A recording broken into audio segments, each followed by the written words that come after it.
Good morning students. BA first year philosophy की class में हम भारतीय दर्शन पेपर पढ़ रहे हैं और भारतीय दर्शन पेपर में हमने पिछली क्लास में चारवाक का अनुमान प्रमाण पढ़ा था।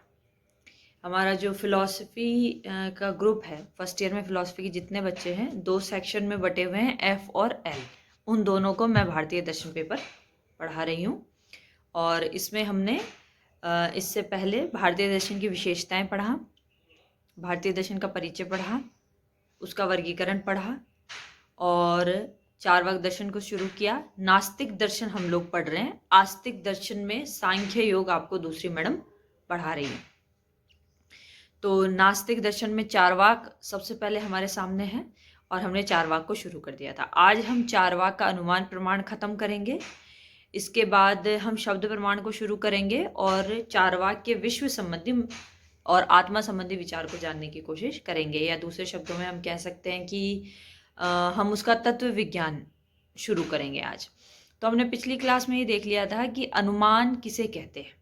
अनुमान वो ज्ञान होता है जो प्रत्यक्ष पर आधारित होता है। अनुमान वो ज्ञान होता है जो हमें प्रत्यक्ष के बाद हासिल होता है। ठीक है। अब अनुमान की सत्यता मतलब अनुमान को प्रमाण क्यों स्वीकार करें। हमने देखा था कि चारवाक केवल एक ही प्रमाण को मानता है, वो है प्रत्यक्ष प्रमाण। इसके अलावा जितने भी प्रमाण हैं उनको चारवाक स्वीकार नहीं करता। तो फिर अनुमान प्रमाण का जिक्र क्यों कर रहे हैं। अनुमान प्रमाण का जिक्र इसलिए कर रहे हैं क्योंकि चारवाक अनुमान प्रमाण का खंडन करना चाहता है। ठीक है। चारवाक इसके अलावा शब्द प्रमाण का खंडन भी करेगा। ठीक है। तो बस यही तीन सबसे महत्वपूर्ण प्रमाण हैं जो सभी भारतीय दर्शनों में लगभग भारतीय दार्शनिकों ने स्वीकार किया है। कोई केवल प्रत्यक्ष को तो मानने वाला केवल चारवाक है जो एकमात्र प्रत्यक्ष को स्वीकार करता है। बाकी इसके अलावा लगभग सभी दार्शनिक कम से कम दो प्रमाणों को तो स्वीकार करते हैं। कुछ लोग प्रत्यक्ष के साथ साथ अनुमान को भी स्वीकार कर लेते हैं। बाकी इससे ज्यादा लोग प्रत्यक्ष, अनुमान और शब्द को भी स्वीकार करते हैं। वो जैसे जैसे हम बाकी स्कूल्स पढ़ेंगे फिलॉसफी के, वैसे वैसे हम उसको देखेंगे।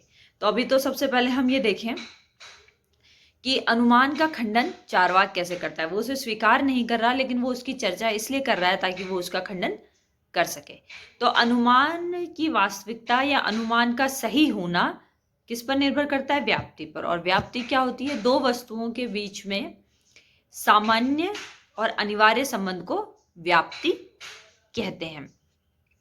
तो चारवाक व्याप्ति को स्वीकार नहीं करता। वो उसके पहले ये बोलेगा कि मैं अनुमान को स्वीकार नहीं करता, लेकिन अन्य दार्शनिक ये कहते हैं कि अनुमान इसलिए सही है क्योंकि वो व्याप्ति पर निर्भर है। तो अब वो व्याप्ति की सत्यता को देखना चाहता है, मतलब वो ये देखना चाहता है व्याप्ति कितनी सही है। तो व्याप्ति की सत्यता को देखने के लिए अब वो ये देखेगा कि व्याप्ति को कैसे प्रूव कर सकते हैं, कैसे सिद्ध कर सकते हैं। तो वो ये प्रश्न करता है, क्या व्याप्ति को प्रत्यक्ष से सिद्ध कर सकते हैं। तो व्याप्ति को प्रत्यक्ष से सिद्ध करना इसलिए मुश्किल है क्योंकि प्रत्यक्ष का क्षेत्र सीमित है। प्रत्यक्ष से केवल हम वर्तमान को जान सकते हैं, वो भी हमारे आसपास के वातावरण को ही जान सकते हैं। इससे हम जो गुजर चुका और जो आने वाला है उससे हम प्रत्यक्ष को नहीं स्वीकार कर सकते, या प्रत्यक्ष की सहायता से हम उसको नहीं जान सकते। ठीक है। तो व्याप्ति ये कहती है, मान लीजिए व्याप्ति का एक एग्जाम्पल हमने पिछली क्लास में डिस्कस किया था कि जहां जहां धुआं होता है वहां वहां आग होती है। ये देखने के लिए मैं धुआं देखूंगी और मैं कह दूंगी कि वहां पर आग है। मान लीजिए कहीं पर भी है, जैसे एक एग्जाम्पल तो पहाड़ का होता है कि मैंने पहाड़ पर धुआं देखा तो मैंने कह दिया वहां पर आग है। लेकिन मैं ये नहीं कह सकती कि भूतकाल में मैं बीच जाकर ये नहीं पता कर सकती कि जहां जहां धुआं था वहां सब जगह आग होगी। ठीक है। व्याप्ति संबंध यही होता है कि कुछ एक एग्जाम्पल के आधार पर वो एक सामान्य संबंध बनाने की कोशिश करता है कि जहां जहां धुआं होता है वहां वहां आग होती है। ठीक है। तो यहाँ धुआं है, आग है, तो भूतकाल में भी होगा, भविष्य काल में भी होगा। लेकिन चारवाक ये कहता है कि मेरे प्रत्यक्ष का दायरा बहुत सीमित है और उसी के आधार पर मैं कोई निष्कर्ष निकालूंगा। ये चारवाक का कहना है। तो उसके आधार पर तो मैं सिर्फ व्याप्ति को वर्तमान में सीमित कर सकता हूं, लेकिन व्याप्ति को एक यूनिवर्सल रिलेशन जो कहते हैं, सार्वभौमिक संबंध नहीं कहा जा सकता। इसके अलावा ये कहा जाता है कि अनुमान को इसलिए भी नहीं स्वीकार करते क्योंकि हम जितने भी अनुमान करते हैं वो सारे सही नहीं निकलते। कुछ अनुमान हमारे सही निकलते हैं, कुछ अनुमान हमारे गलत निकलते हैं। तो अनुमान को ज्ञान का ऐसा साधन स्वीकार नहीं किया जा सकता जिससे हमें निश्चित ज्ञान मिले। अनुमान से हमें ज्ञान जरूर मिलता है लेकिन वो निश्चित नहीं होता। अब एक और प्रमाण है जिसको भारतीय दर्शन के बहुत सारे दार्शनिक स्वीकार करते हैं लेकिन चारवाक उसको स्वीकार नहीं करता, वो है शब्द प्रमाण। शब्द प्रमाण को लेकर जो सबसे पहले हम ये जानने की कोशिश करते हैं कि शब्द प्रमाण होता क्या है। देखिए, शब्द प्रमाण की परिभाषा ये कहकर दी जाती है कि आप्त पुरुष के कथनों को शब्द प्रमाण कहा जाता है, या आप्त पुरुष के कथनों को शब्द कहा जाता है। अब आप्त पुरुष क्या होता है? वो कोई भी व्यक्ति जिस पर हम विश्वास कर सके, मतलब विश्वसनीय व्यक्ति। लेकिन विश्वास तो हम बहुत लोगों पे कर सकते हैं, लेकिन इन्होंने उसे थोड़ा और सटीक किया और सही किया ये कहकर कि वो व्यक्ति जो सत्य का आचरण करता है, मतलब जैसा देखता है, महसूस करता है, वैसा ही बताता है, उसके कोई पूर्वाग्रह नहीं होते, उसका अपना कोई स्वार्थ नहीं होता, वो आप्त पुरुष होता है। ठीक है, मतलब सत्य के मार्ग पर चलने वाला व्यक्ति। वो व्यक्ति जो कहेगा वो शब्द प्रमाण के माध्यम से स्वीकार कर लिया जाएगा, जो भी ज्ञान हमको होगा। तो शब्द प्रमाण का मतलब किसी भी विश्वसनीय व्यक्ति द्वारा कहे गए कथन। तो भारतीय दर्शन में सामान्यतः वेदों में जो लिखा गया है उसको भी शब्द प्रमाण के तौर पर स्वीकार करते हैं, क्योंकि ये कहा गया है कि वेदों को ऋषियों ने लिखा और वो ऋषि सत्य का आचरण करते थे, मतलब सत्य के मार्ग पर चलते थे, सत्य बोलते थे। ठीक है, अब चारवाक इसको स्वीकार नहीं करता। सबसे पहली बात तो ये कहता है कि किसी भी विश्वसनीय व्यक्ति का मिलना मुश्किल है, और अगर मान लो मिल भी गया और उसके हिसाब से हम अगर कार्य करें तो हमें कुछ कार्यों में सफलता मिलेगी, कुछ कार्यों में असफलता भी मिल सकती है। और शब्द प्रमाण खुद अपने सत्य होने के लिए अनुमान पर निर्भर है। मान लीजिए कोई विश्वसनीय व्यक्ति आपसे करिए कि ये काम करिए, आपको सफलता मिलेगी। अब आपने वो काम कर दिया और आपको असफलता मिल गई, तो पहली बात तो वो व्यक्ति विश्वसनीय नहीं रहा। दूसरा, उसने भी कुछ सोचा होगा, उसके बाद कहा होगा, और फिर आप उसकी बात सुन सकते हैं लेकिन जरूरी नहीं है आप वैसा करना चाहें, लेकिन सिर्फ उसने कहा इसलिए आपने कर लिया तो आप असफल हो सकते हैं। तो शब्द प्रमाण भी अपनी सफलता के लिए अनुमान पर आधारित है। अनुमान पर का चारवाक पहले ही खंडन कर चुका है, तो इसलिए वो उसको स्वीकार नहीं करता। इसके अलावा वेदों में जो लिखा है उसको शब्द प्रमाण के तौर पे चारवाक स्वीकार नहीं करता। चारवाक ये कहता है कि वेदों में बहुत सारी ऐसी बातें लिखी हैं जिनका कोई अर्थ नहीं है, या फिर अनेकार्थक बातें लिखी है, मतलब जिनका अलग अलग अर्थ निकलता है। कहीं पर कहा गया है कि बलि दो, हिंसा करना जायज है, कहीं पर कहा गया है कि अहिंसा का पालन करना चाहिए। तो अलग अलग वेदों में ऐसी बातें कही हैं जो एक दूसरे को काटती हैं। इसके अलावा वो ये कहता है कि वेदों को किन्हीं स्वार्थी पंडितों ने या ब्राह्मणों ने लिखा है अपने स्वार्थ के लिए कि इससे उन्हें फायदा हो, तो उन वेदों को मानने के लिए चारवाक या अन्य कोई भी व्यक्ति जो सोचता है या समीक्षात्मक हो या क्रिटिकल थिंकिंग रखता हो, वो उन्हें स्वीकार करने के लिए जरूरी नहीं मानता, मतलब वो उन्हें एक्सेप्ट करे ये उसके लिए जरूरी नहीं है।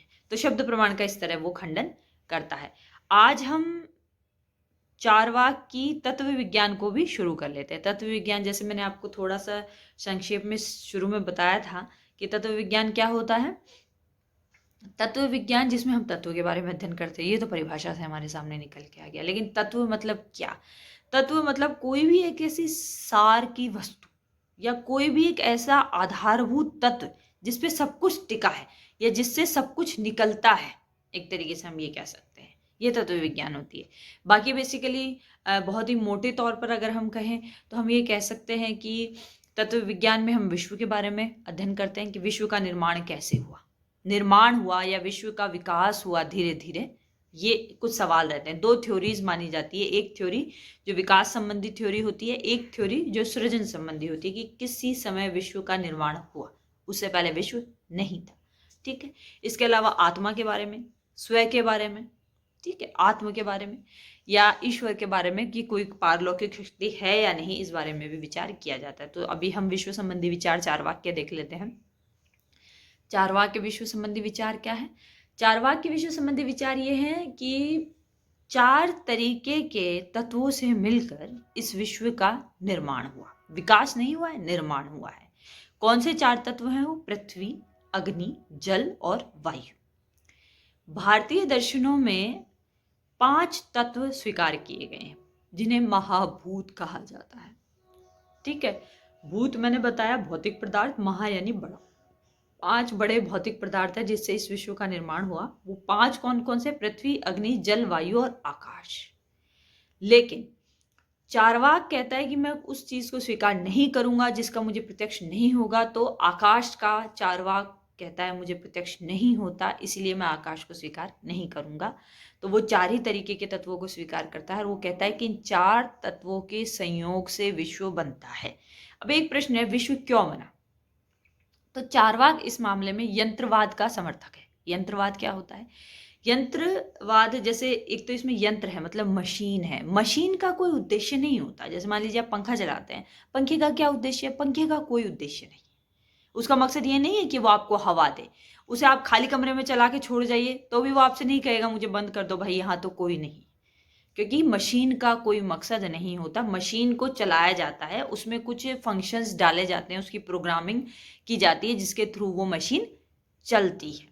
चाहे उसे लोगों के बीच चला दो, चाहे उसे ले जाके जंगल में चला दो, अगर जंगल में चलाने की व्यवस्था है तो मशीन कभी भी ये नहीं कहेगी कि मुझे यहाँ चलाओ या यहाँ मत चलाओ। तो यही कहने का मतलब चार्वाक का है कि जो 4 भूत हैं, मतलब 4 भौतिक पदार्थ है, इनके मिलने से विश्व बना है, लेकिन इसके पीछे कोई मकसद नहीं है। जबकि आप देखेंगे कि बाकी जो दार्शनिक है वो ये मानते हैं कि विश्व के बनने का कोई मकसद है, विश्व के बनने का कोई प्रयोजन है। उसे प्रयोजनवादी विचारधारा कहते हैं, जो हर चीज के पीछे प्रयोजन मानते हैं कि ऐसा हुआ क्योंकि इसके पीछे कोई उद्देश्य था। जबकि चार्वाक कहता है कि नहीं, जगत के बनने के पीछे कोई उद्देश्य नहीं है, कोई मकसद नहीं है, दुनिया ऐसे ही बन गई। क्यों? क्योंकि वो 4 भूत आपस में मिले और दुनिया बन गई। अब वो 4 भूत आपस में क्यों मिले?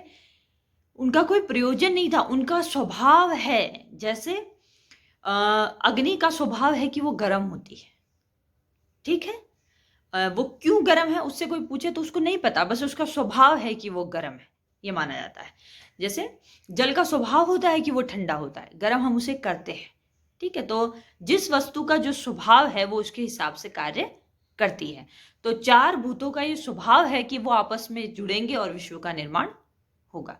तो ये आपके विश्व संबंधी विचार चार्वाक के आपके सामने क्लियर होते हैं। कल हम चार्वाक का आत्मा संबंधी विचार, ईश्वर संबंधी विचार और उसकी एथिक्स देखकर चार्वाक को कंप्लीट कर देंगे। थैंक्स।